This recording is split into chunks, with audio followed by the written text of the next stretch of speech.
So in this video I'm going to be looking at trade blocs and their role in promoting world trade and the potential conflicts that may occur between trade blocs and the World Trade Organization. So trade blocs are essentially groups of countries who agree to get rid of trade barriers, albeit at different levels, but they do agree to get rid of these trade barriers and trade, hence creating like a free trade area. Now there are many types. You'll see NAFTA, EU, ASEAN. There are so many different types. We'll look at them, but that's essentially what a trade bloc is. And there are 4 different types of trade blocs. Now on a most basic level, the first type of trade bloc is called a free trade area, and all this is that, say, imagine 5 countries, they get together and they decide we're not going to have tariffs, subsidies, quotas, any other protectionist policies. We're going to just have free trade between us. So that's what they do. An example of this would be ASEAN, which is the Association of Southeast Asian Nations. So for example, Singapore, Thailand, Vietnam. And they just trade without any trade barriers. Now one level up, you have the Customs Union.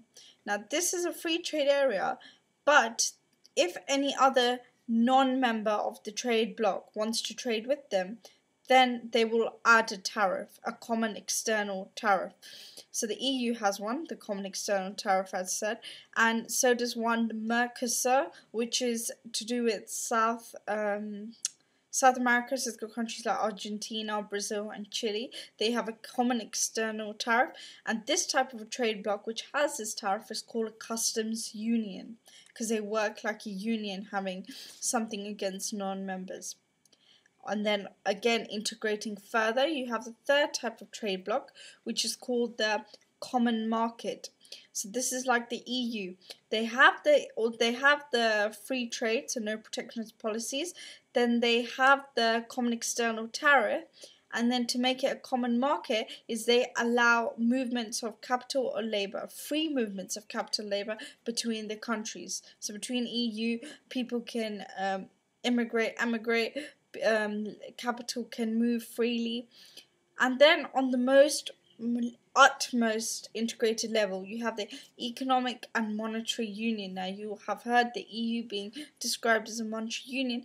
This is basically where common economic policies are used, and also it could be that they have the same currency like the EU. 23 members use the euro, but it's basically because they all have the same economic policies. You have the European Central Bank. They will set the interest rates which all countries will follow, so the economic policies are the same.